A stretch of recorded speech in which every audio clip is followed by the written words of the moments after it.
Everyone, welcome to the lecture for the course Refrigeration and Air Conditioning. We will continue with the vapor compression system, and today we will go for a refrigerant compressor. Myself Sumit Bardia, Assistant Professor, Department of Mechanical Engineering, Sharad Institute of Technology, College of Engineering, Hyderabad. Today we will cover the following points, that is liquid vapor regenerative heat exchanger, refrigerant compressor introduction, and compressor types, that is reciprocating compressors, and in that the power required to drive reciprocating compressor.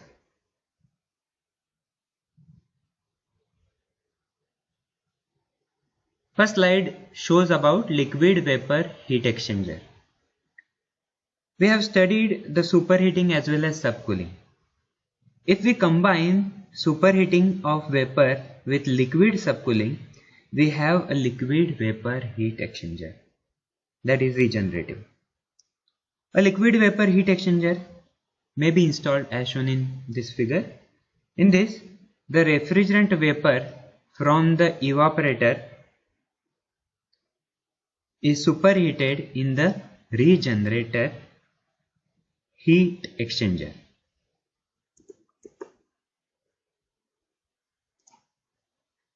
So this is liquid vapor heat exchanger. So evaporator, the refrigerant is passes through the liquid vapor regenerative heat exchanger with subsequent cooling of the liquid from the condenser. The effect on the thermodynamic cycle is also shown in this figure. We will see at that time. Since the mass flow rate of the liquid and vapor is the same, we have the energy balance of the heat exchanger will be here Qn is a heat exchanger equal to H1 dash minus H1, here H1 dash minus H1, here this is okay, and equal to H3 minus H3 dash, here H3 equal to H6. So superheating equal to subcooling. The degree of superheat, that is T1 dash minus TO. So this degree of superheat here, and degree of subcooling is Tk minus T3 dash need not be the same, as the specific heat of the vapor and liquid phases are different. The effect on the capacity, power requirement per unit refrigeration and COP is expressed here. So QO dash divided by QO equal to H1 minus HF4 dash, here this is divided by H1 minus H4, that is multiplied by V1 by V1 dash.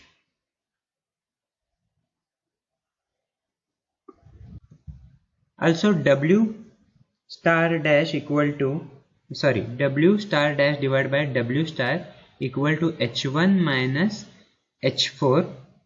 So here the H1 minus H4 divided by H1 minus H4 dash, multiply by H2 dash, here H2 dash minus H1 dash divided by H2 minus H1. Okay, and the last, that is, so this is capacity, this is power requirement per unit refrigeration, and the ultimately COP will be H1 minus H4 plus H1 dash minus H1 divided by H2 minus H1 plus in bracket H2 dash minus H1 dash minus H2 minus H1. In above all expression, both numerators and denominators increase. If we see properly, both denominators and numerators increase. The net effect, whether it is positive or negative or zero, depends on the refrigerant used and the operating conditions. In practice, the suction volume per ton and the horsepower per ton are reduced for Freon 12. That is, for R12 it is reduced. Some calculations show a slight increase in the suction volume and horsepower per ton for R12 and ammonia. Experiments show, however, the volumetric efficiency of most reciprocating compressors improves with superheat. In particular, it must be stated that superheating of the vapor in the liquid vapor regenerative heat exchanger is always preferable to superheating in the evaporator itself. So as the increased refrigerating effect, that is H1 dash minus H1, that is increased refrigerating effect due to superheating taking place from temperature T0 to T1 dash, is transferred as H4 minus H4 dash at temperature T0, okay, which is a lower mean refrigeration temperature. Thus, we obtain the same increase in refrigerating effect at a lower temperature by the use of a liquid vapor regenerative heat exchanger. Okay. Now next slide is about refrigerant compressor. We'll introduce it first. A compressor acts as the heart of the refrigerant based mechanical cooling system. Its functions include drawing in the cool vaporized refrigerant that carries the heat energy from the evaporator coils, compressing it from a low pressure and temperature to a high pressure and temperature, and pushing it around the refrigeration loop for the purpose of heat rejection. In data center environments, the compressor type not only impacts first cost and the operational characteristics of the cooling system, but also impacts the capacity requirements of power distribution equipment and generators, which is required to support the cooling system. However, the various compressor types and their attributes often cause confusion for data center managers and operators. For example, it is widely believed that there are only two types of compressors, namely constant speed and variable speed.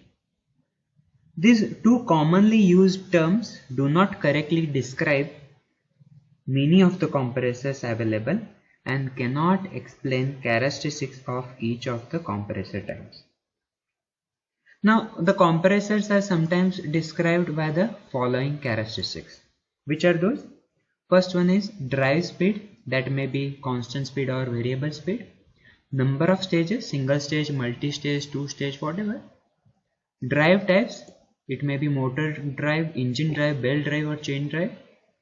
Structure, open type, hermetic compressor, open type reciprocating compressor, or any compressor, semi-hermetic reciprocating compressor and hermetically sealed reciprocating compressor.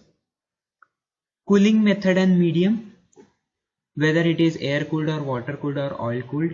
As we know in the vehicles, the cooling method is there. For two-wheelers, generally air cooled is used, and four-wheelers are water cooled, like that. Lubricating method, which method we are using for lubrication, that is splash lubricated, force lubricated or oil free. So these are the characteristics on which the compressors are described. However, the above characteristics cannot distinguish the unique characteristics among the different compressor types, which leads to confusion for data center managers and operators also. In fact, the most typical classification is based on the compressor theory of operation, such as positive displacement and dynamic. What is positive displacement? Positive displacement means that the cool vapor refrigerant is compressed to a high pressure and temperature via a chamber whose volume can change. For example, the motion of piston in a cylinder chamber, or the rotation of a vane in the cylinder chamber, or the rotation of two matching helical screws inside of a casing. So that is positive displacement. What is dynamic?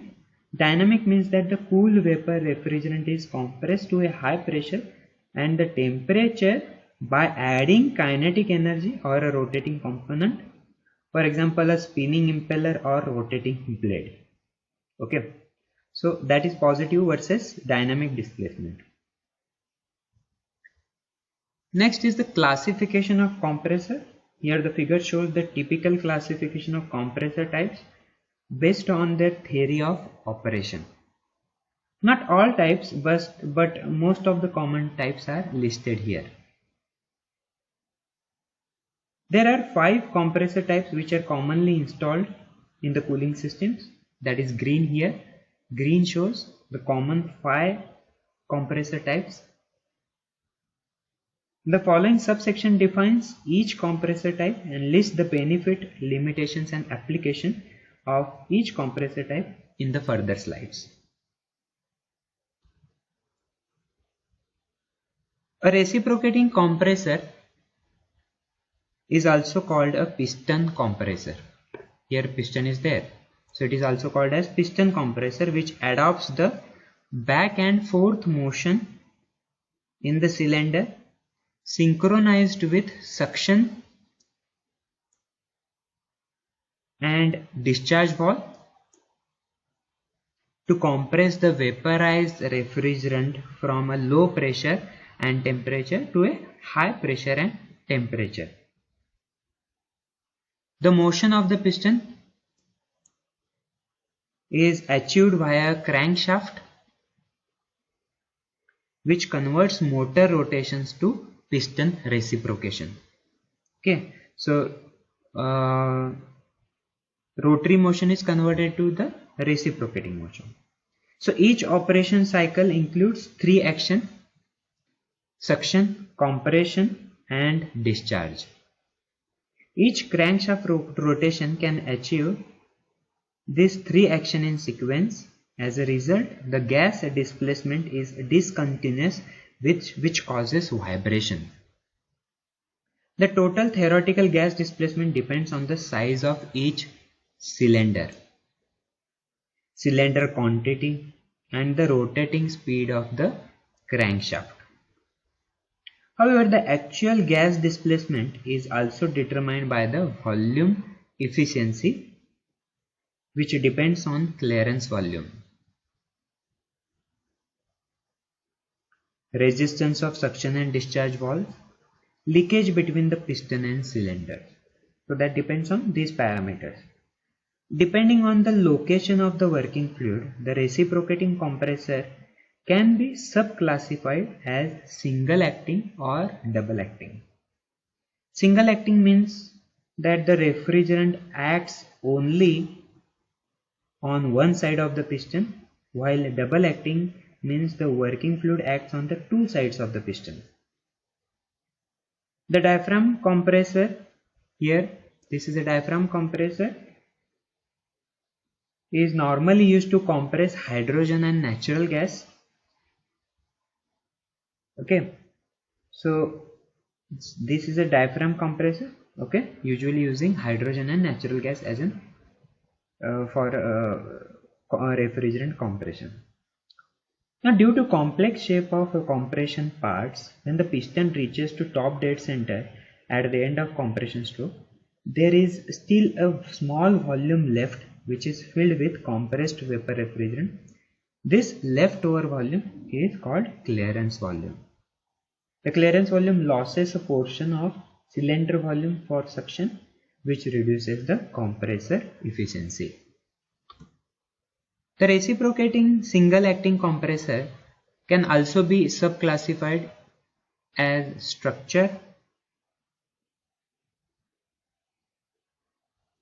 that is open type, serviceable semi-hermetic, bolted serviceable semi-hermetic and weld a hermetic system. So that is the structure, again subclassified reciprocating single acting compressor.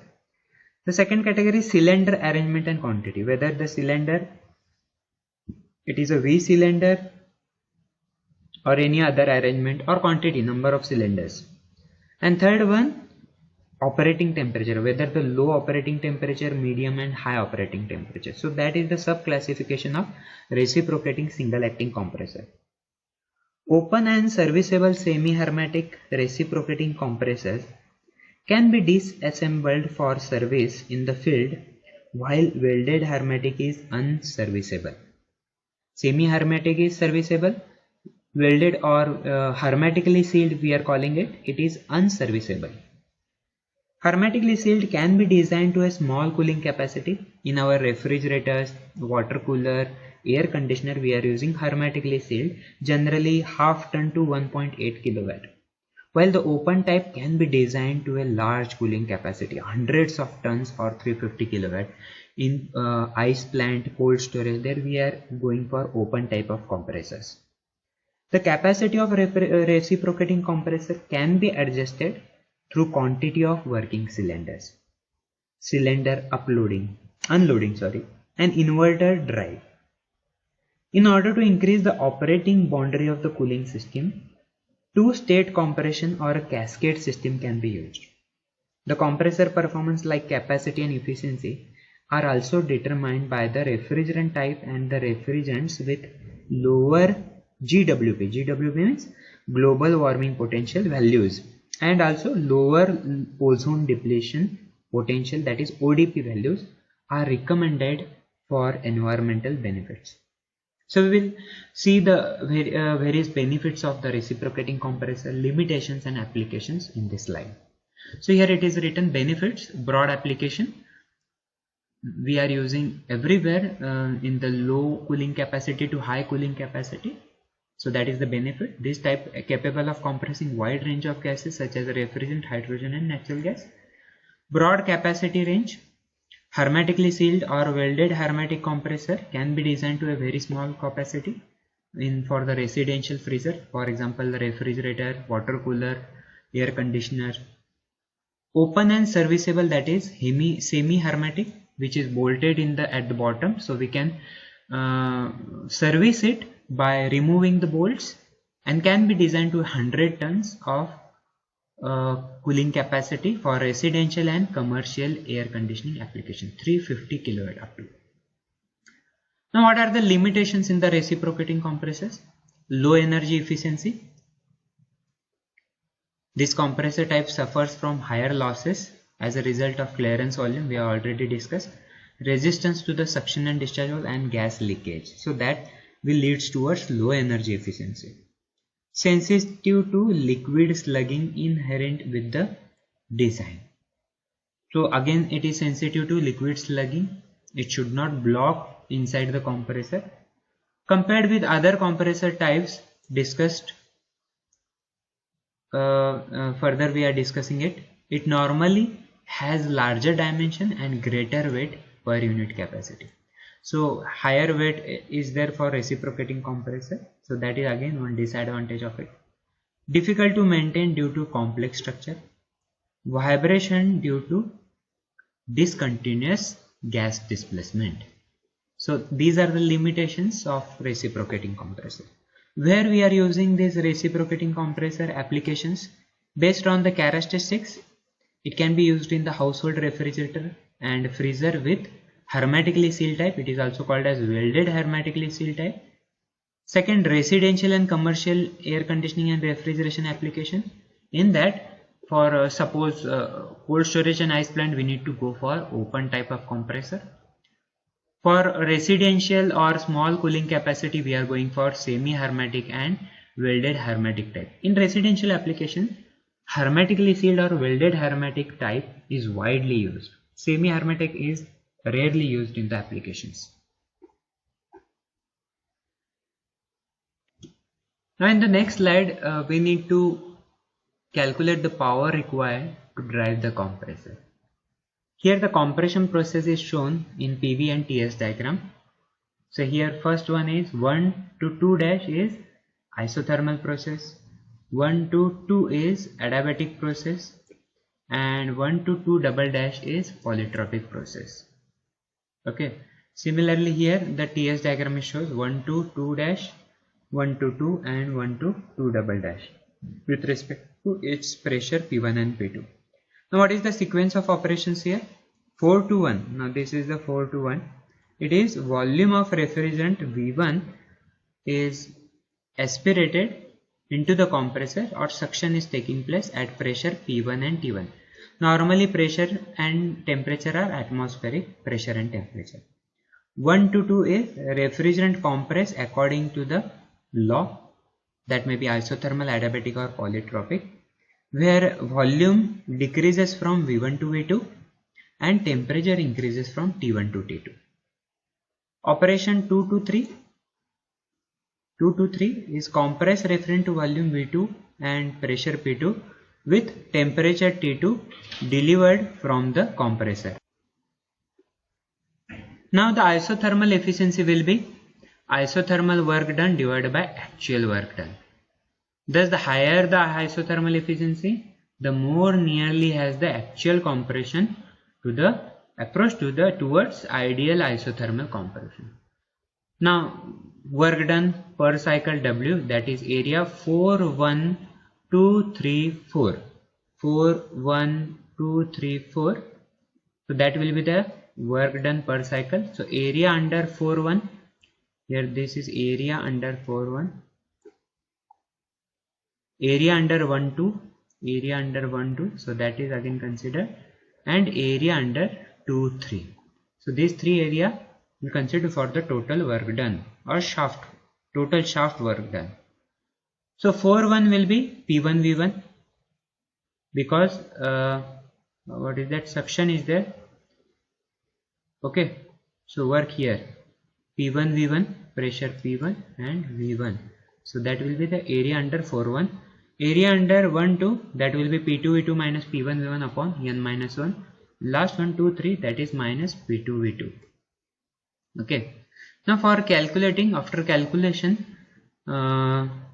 we have the equation for work done, that is W equal to N upon N minus 1 P1 minus P2 V2.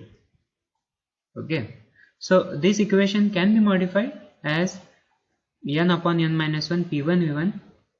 We have taken outside P1 V1, 1 minus P2 V2 divided by P1 V1. Now we know the equation, that is P1 V1 raised to N equal to P2 V2 raised to N. From that we can calculate the V2 by V1 here, that equal to P1 by P2 raised to 1 by N. Now we will substitute it. So here the equation becomes N upon N minus 1 P1 V1, 1 minus P2 by P1, P1 by P2 raised to 1 by 1, that is V2 by V1. We are substituting as P1 by P2 raised to 1 by N. Okay, now we will reverse it. So P2 by P1 equal to, we need to reverse it, that P2 by P1. Here we need to go for P2 by P1. P2 by P1. So the raised to minus 1 by N. We need to reverse it. So the equation becomes 1 minus 1 upon N. Okay, here. And ultimately it is N minus 1 upon N. So equation for work done will be N upon N minus 1 P1 V1 inside bracket 1 minus P2 by P1 raised to N minus 1. N minus 1 upon N. The solution to this equation will always come out negative, showing that the work must be done on the compressor. So on is very much important, on the compressor, so it is negative. So only the magnitude of work done is required for refrigerant. It is often written as N upon N minus 1 P1 V1 P2 by P1 raised to N minus 1 minus 1. So P1 V1 perfect gas equation equal to MRT1 we are substituting here. If the air delivery temperature T2 is required, then we can calculate by this equation. So T2 by T1 equal to P2 by P1 raised to N minus 1 upon N, or this equation, simplified equation.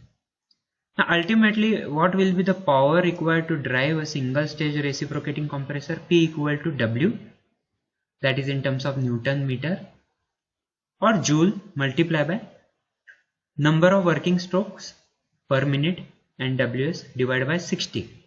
That will coming in terms of watts. Okay, here it is written NWS is nothing but number of strokes per minute. So for single acting it is N, for double acting it is 2N. So that you need to remember. Okay, so this is the equation which calculates the power required to drive the compressor. Okay, so we will stop here. We will continue with the different types of compressors in the next lecture. Thank you.